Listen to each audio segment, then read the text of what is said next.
श्रीमद् भागवत महापुराण प्रथम स्कंद 14वां अध्याय। अपशगुन देखकर महाराज युधिष्ठिर का शंका करना और अर्जुन का द्वार से लौटना। ओम नमो भगवते वासुदेवाय। ओम नमो भगवते वासुदेवाय। ओम नमो भगवते वासुदेवाय। हरि बोल भक्तों, हरि बोल, हरि बोल, हरि बोल। श्रीमद् भागवत महापुराण प्रथम स्कंद 14वां अध्याय। अपशगुन देखकर महाराज युधिष्ठिर का शंका करना और अर्जुन का द्वार से लौटना। सूत जी कहते हैं, स्वजनों से मिलने और पुण्य श्लोक भगवान श्री कृष्ण अब क्या करना चाहते हैं, यह जानने के लिए अर्जुन द्वारिका गए हुए थे। कई महीने बीत जाने पर भी अर्जुन वहां से लौट कर नहीं आए। धर्मराज युधिष्ठिर को बड़े भयंकर अपशगुन दिखने लगे। उन्होंने देखा काल की गति बड़ी विकट हो गई है। जिस समय जो ऋतु होनी चाहिए उस समय वह नहीं होती और उनकी क्रियाएं भी उल्टी ही होती हैं। लोग बड़े क्रोधी, लोभी और असत्य परायण हो गए हैं। अपने जीवन निर्वाह के लिए पापपूर्ण व्यापार करने लगे हैं। सारा व्यवहार कपट से भरा हुआ है। यहाँ तक कि मित्रता में भी छल मिला रहता है।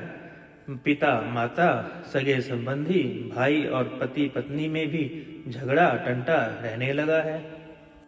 काली काल के आ जाने से लोगों का स्वभाव ही लोभ, दंभ आदि अधर्म से अभिभूत हो गया है और प्रकृति में भी अत्यंत अरिष्ट सूचक अपशगुन होने लगे हैं। यह सब देखकर युधिष्ठिर ने अपने छोटे भाई भीम से कहा।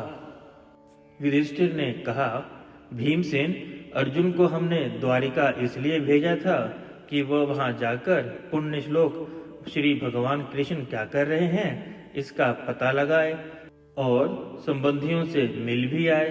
तब से 7 महीने बीत गए, किंतु तुम्हारे छोटे भाई अब तक नहीं लौट रहे हैं। मैं ठीक ठाक यह समझ नहीं पाता हूँ कि उनके न आने का कारण क्या है। कहीं देव ऋषि नारद के द्वारा बतलाया हुआ वह समय तो नहीं आ पहुंचा जिसमें भगवान श्री कृष्ण अपने लीला विग्रह का स्मरण करना चाहते हैं। उन्हीं भगवान की कृपा से हमें यह संपत्ति, राज्य, स्त्री, प्राण, कुल, संतान, शत्रुओं पर विजय और स्वर्ग आदि लोगों का अधिकार प्राप्त हुआ है। भीमसेन, तुम तो मनुष्यों में व्याघ्र के समान बलवान हो। देखो तो सही, आकाश में उल्कापात आदि, पृथ्वी में भूकंप आदि, शरीर में रोग आदि कितने भयंकर अपशगुन हो रहे हैं। इनसे इस बात की सूचना मिलती है कि शीघ्र ही हमारी बुद्धि को मोह में डालने वाला कोई उत्पात होने वाला है। प्यारे भीमसेन, मेरी बाईं जांघ, आंख और भुजा बार बार फड़क रही है। हृदय जोर जोर से धड़क रहा है। अवश्य ही बहुत जल्दी कोई अनिष्ट होने वाला है।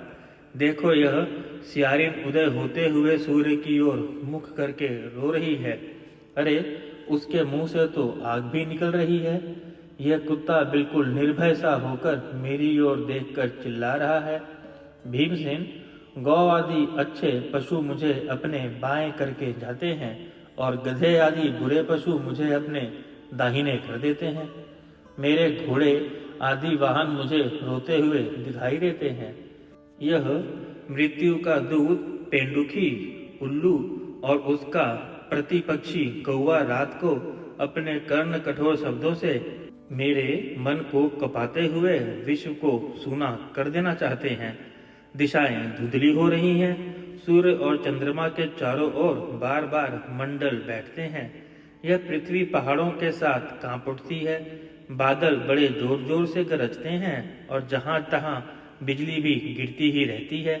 शरीर को छेदने वाली एवं धूली वर्षा से अंधकार फैलाने वाली आंधी चलने लगी है।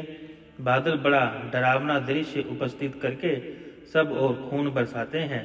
देखो, सूर्य की प्रभा मंद पड़ गई है। आकाश में ग्रह परस्पर टकराया करते हैं। भूतों की घनी भीड़ में पृथ्वी और अंतरिक्ष में आग सी लगी हुई है।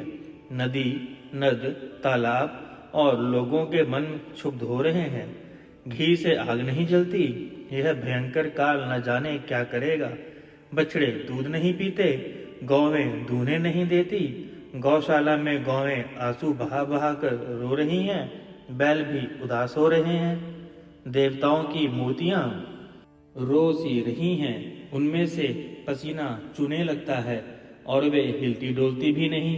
भाई, यह देश, गांव, शहर, बगीचे, खाने और आश्रम श्रीहीन और आनंद रहित हो गए हैं। पता नहीं ये सारे किस दुख की सूचना दे रहे हैं। इन बड़े उत्पातों को देखकर मैं तो ऐसा समझता हूँ कि निश्चय ही यह भाग्यहीना भूमि भगवान के उन चरण कमलों से, जिनका सौंदर्य तथा जिनके ध्वजा, वज्र, अंकुश आदि विलक्षण चिन्ह और किसी में भी कहीं भी नहीं है, ये रहित सा हो गया है। शौनक जी, राजा युधिष्ठिर इन भयंकर उत्पातों को देखकर मन ही मन चिंतित हो रहे थे कि द्वारिका से लौटकर अर्जुन आए। युधिष्ठिर ने देखा अर्जुन इतने आतुर हो रहे हैं जितने पहले कभी नहीं देखे गए थे। मुंह लटका हुआ था, कमल सरीखे नेत्र से आंसू बह रहे थे और शरीर में बिल्कुल कांति नहीं है। उनको इस रूप में अपने चरणों में पड़ा देखकर युधिष्ठिर घबरा गए। देवऋषि नारद की ये बात याद करके उन्होंने सुहृदों के सामने ही अर्जुन से पूछा। युधिष्ठिर ने कहा, भाई, द्वारिकापुरी में हमारे स्वजन संबंधी मधु, भोज, दर्शा, आर, सातव, अंधक और विष्णुवंशी यादव कुशल से तो है ना? हमारे माननीय नाना सूरसेन जी प्रसन्न हैं। अपने छोटे भाई सहित मामा वासुदेव जी तो कुशल पूर्वक हैं। उनकी पत्नियां हमारी मामी देवकी आदि सातों बहनें और अपने पुत्रों और बहुओं के साथ आनंद से तो हैं। जिनका पुत्र कंस बड़ा ही दुष्ट था, वे राजा उग्रसेन अपने छोटे भाई देवक के साथ जीवित तो है ना? हार्दिक, उनके पुत्र कृतम वर्मा, अक्रूर, जयंत, गद, सारण तथा शत्रुजित आदि यादव वीर सकुशल तो है ना? यादवों के प्रभु बलराम जी तो आनंद से है ना? वृष्णि वंश के सर्वश्रेष्ठ महारथी प्रद्युम्न सुख से तो है ना? युद्ध में बड़ी फूर्ति दिखलाने वाले भगवान अनिरुद्ध आनंद से है ना? सुषेण, चारुदेशन, जामवंती नंदन, सांब और अपने पुत्रों सहित श्रीशब आदि भगवान श्री कृष्ण के अन्य पुत्र भी प्रसन्न है ना? भगवान श्री कृष्ण के सेवक श्रुतदेव, उद्धव आदि और दूसरे सुनंद, नंद आदि प्रधान यदुवंशी जो भगवान श्री कृष्ण और बलराम के बाहुबल से सुरक्षित हैं, सबके सब सकुशल है ना? हमसे अत्यंत प्रेम करने वाले वे लोग कभी हमारा कुशल मंगल भी पूछते हैं। भक्त वत्सल ब्राह्मण भक्त भगवान श्री कृष्ण अपने स्वजनों के साथ द्वारिका की सुधर्मा सभा में सुखपूर्वक विचारते हैं ना? वे आदि पुरुष बलराम जी के साथ संसार के परम मंगल, परम कल्याण और उन्नति के लिए यदुवंश रूप क्षीर सागर में विराजमान है। उन्हीं के बाहुबल से सुरक्षित द्वारिकापुरी में यदुवंशी लोग सारे संसार के द्वारा सम्मानित होकर बड़े आनंद से विष्णु भगवान के पार्षदों के समान विहार कर रहे हैं।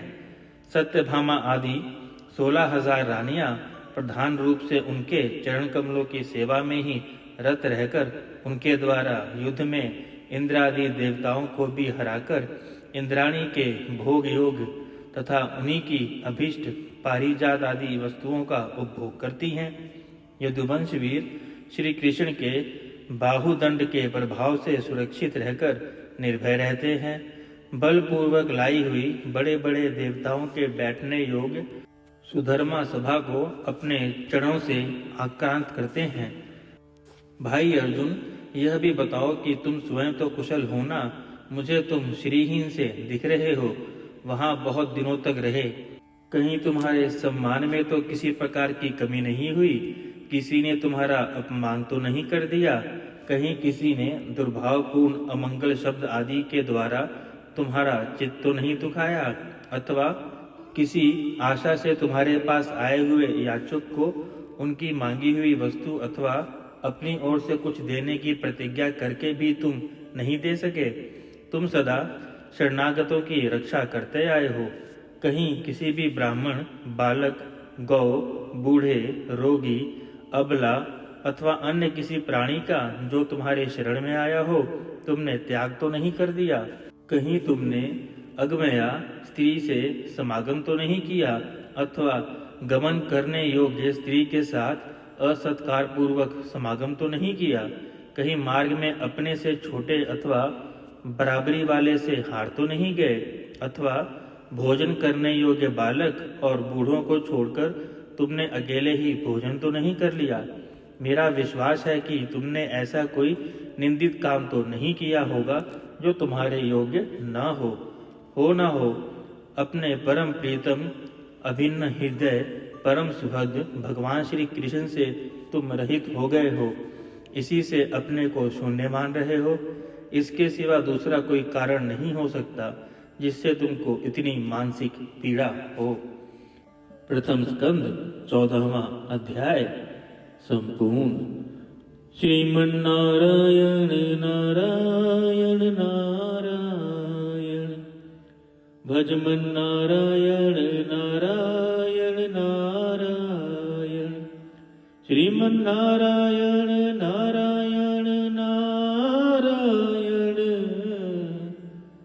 भजमन नारायण नारायण नारायण, श्रीमन्नारायण नारायण नारायण। हरि बोल भक्तों, हरि बोल, हरि बोल, हरि बोल।